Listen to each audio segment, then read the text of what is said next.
Toto Wolff just expressed his opposition to the idea of adding another team to the F1 grid. This stance has not gone down well with Andretti, but Toto is not alone in his position. Christian Horner, Toto's main rival, also opposes the entry of a new team into the mix. But what is the reason behind these top teams' resistance? Is it really the safety fear, or are these teams afraid that they are going to lose a huge chunk of their money to the 11th and potentially even the 12th team, as Andretti and Hitech were granted the permission to enter the sport from 2026 onwards? Toto Wolff has made it clear that he wants to avoid rushing the decision regarding the addition of an 11th team to Formula One. The FIA had opened invitations for a new team to enter the sport, and the application process has now ended. However, the FIA has not yet announced whether any of the applicants have met the initial requirements. Notably, Andretti Global and Hitech GP are among the prominent entries, and they are considered strong contenders for the potential 11th team spot. The teams in general are not in favor of having another competitor on the grid, as it could potentially dilute their long-term prize funds. Recently, there was even a fake 11th team at Silverstone due to the filming of a movie led by Brad Pitt. When asked about his stance, Wolff stated that it hasn't changed much. He mentioned that the decision ultimately lies with the stakeholders, the FIA and FOM. They will evaluate the proposals and consider factors such as marketing and overall interest in Formula One before deciding whether to introduce a new team. Toto Wolff reiterated that their position is clear. If a new team wants to join Formula One, they should buy an existing team. However, he pointed out that there are several consequences to consider. One concern is the overcrowding during qualifying sessions, which already feels like a packed go-kart track. Safety is also a significant issue, as there may not be enough space at some circuits to accommodate an additional team. Furthermore, the recent involvement of companies like Audi and venture capital firms purchasing F1 at high valuations adds another layer of complexity. Ultimately, the FIA and FOM need to assess whether a new team can positively contribute to the development of Formula One, similar to how existing teams have made significant contributions over the years, despite their own struggles. Wolff highlighted the uniqueness of Formula One in allowing a new team to join straight into the top level of motorsport. He compared it to other established sports leagues, such as National Football Championships, the Champions League, the NBA, NFL, and NHL, where newcomers have to earn their place through qualifications and demonstrate commitment to the championship. In Formula One, however, the possibility of a new team entering and immediately accessing the prize fund without going through the ranks is different. Wolff emphasized that the teams have not been convinced by the proposals they have seen so far, but the ultimate judgment lies with the FIA and Stefano, who will assess whether the addition of a new team would be positive for Formula One or not. But Wolff is not the only one against it. Back in May, Christian Horner expressed concerns about the logistical challenges of fitting in an 11th team due to limited space in paddocks and pit lanes. While certain circuits have the capacity to accommodate more than the current 10 teams, others, especially older historic venues like Monaco, Zandvoort, and some of the circuits on the current F1 calendar, could face difficulties in finding suitable accommodations. Horner raised a question of where an additional team could be housed, considering the constraints of the pit lane and the space available at various circuits. According to Christian Horner, it would be extremely challenging to accommodate an 11th team in Formula One due to the operational constraints.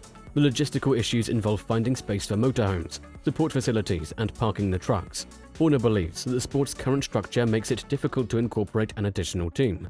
The FIA has invited bids from potential new teams, with a deadline in mid-May.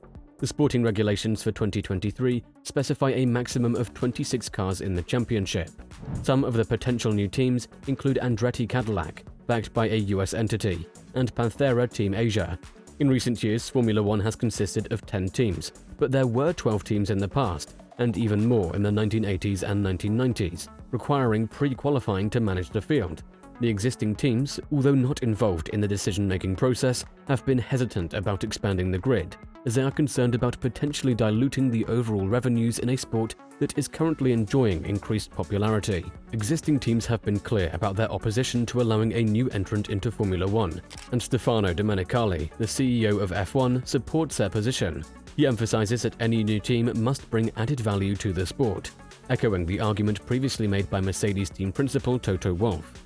Domenicali maintains his stance, stating that the decision-making process is ongoing and respecting the FIA's established procedures. The ultimate goal is to ensure that any decision made is in the best interest of the sport. He reiterates the joint responsibility of F1 and the FIA in making the right choices, emphasizing that this decision will be reached in the coming months.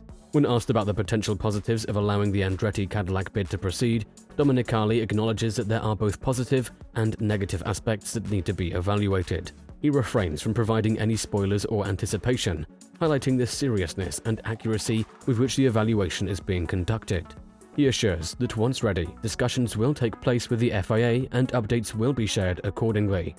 According to a report, FIA President Mohammed Ben Sulayem is increasingly bothered by the perception that F1 CEO Stefano Domenicali holds more authority.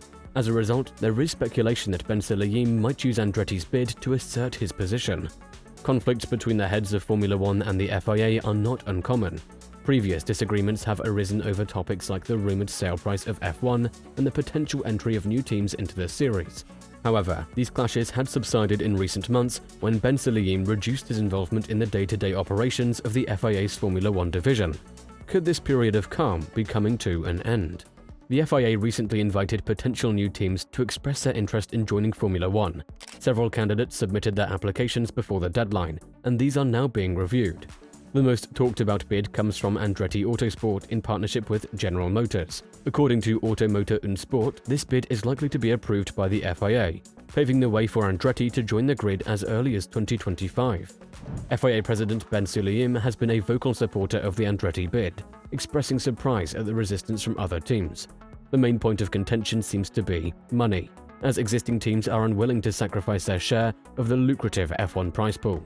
Additionally, some argue that the $200 million fee for new teams is insufficient. The report suggests that Ben Sulayem may use the popular support for the Andretti bid to strengthen his own position as the authority figure in F1, in contrast to current criticism of the FIA's complex regulations, excessive penalties, and lengthy decision-making process. According to Automotor und Sport, there are 4 teams that have submitted bids to join the Formula One grid. These teams include Andretti, Hitech Grand Prix, the Hong Kong investor-backed Lucky Sun, and Rodin Motorsport, funded by Australian billionaire David Dicker. Hitech, a well-known name in junior racing, is also being considered for approval to join the grid. However, there are concerns about the involvement of former owner Dmitry Mazepin, father of former Haas driver Nikita Mazepin, due to the recent investment by Kazakh billionaire Vladimir Kim into the team. All 4 teams have approached Alpine for a potential partnership to use their chassis and Renault power unit. The FIA is expected to complete their evaluation process by the end of July. In my opinion, I believe it would be beneficial to have more cars on the Formula One grid. It's a positive thing that the teams don't have a say in this matter. Teams in F1 are primarily focused on their own interests, so they may not always prioritize what's best for the sport as a whole. Therefore, it is important that decisions regarding the sport are not left to the team's discretion. What if a team like AlphaTauri or Haas decides to leave? Who would be there as reserve teams to ensure the grid remains at 20 cars? Or if other teams want to join F1, they should be given the opportunity. We could reintroduce a pre-qualifying session where only the 20 fastest cars can proceed to the main qualifying session and race. This used to be the case in the past. It seems that Stefano Domenicali, like Ross Brawn before him, has aligned himself with Liberty Media's interests. You know the saying, what money can't buy, more money can. Share your thoughts in the comments below.